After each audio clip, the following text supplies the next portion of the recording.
This is a Kiekever KG7. It was the last in the series of the 10 horsepower engines of this vintage that had gravity feed tanks. It was a 20 cubic inch engine. It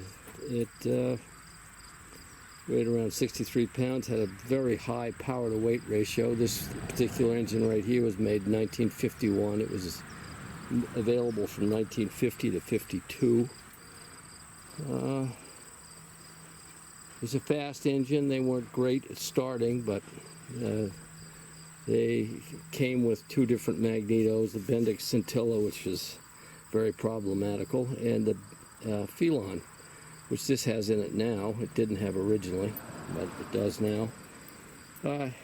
This one has a crash throttle with an aftermarket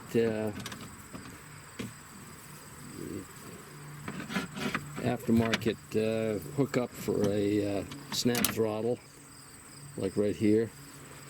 It's made by Keller. Sort of an odd looking thing, but it works extremely well.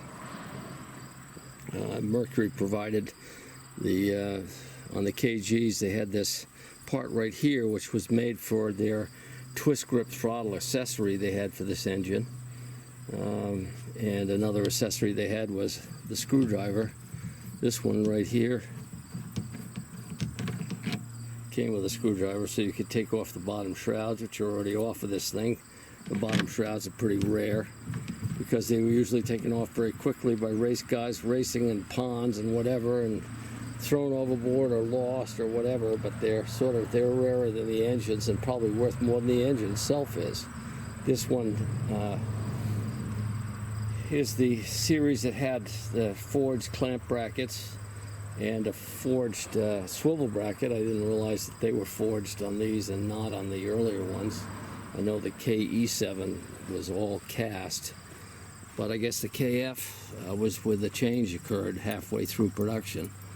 The lower unit here is standard. It has a impeller, and this is the prop on this is one of the Aquamatic Michigan series, which are extremely good. They really, whoever the guy was who designed them was very, very smart and knew exactly what he needed to do to make a boat go. And this boat does go with this.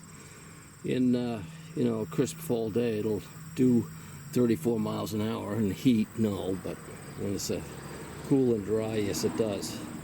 And this engine's mounted on a PV12 Custom Craft by Canoozy. It was a kit boat, and they were offered by Clark Craft after Canoozy got out of the kit boat business. It is a fast boat. It's pretty heavy, but it goes really good. It rides good, and it's my test platform for many of the other boats. You've seen it on some of the other videos, but I have it set up so it'll handle pretty much all types of steering